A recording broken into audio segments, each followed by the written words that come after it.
To install the Wmic feature on Windows 11 to 24H2, first check if it's already installed by opening the command prompt, cmd, and typing Wmic.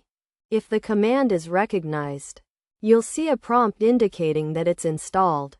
However, if you receive an error message with red lines, it's likely that Wmic is not installed, and you'll need to install it.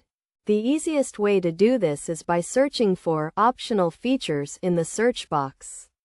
Then clicking on Add an optional feature and searching for Wmic.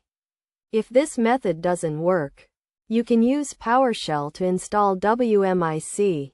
Open PowerShell and type in the command ism online add capability name ~wmic .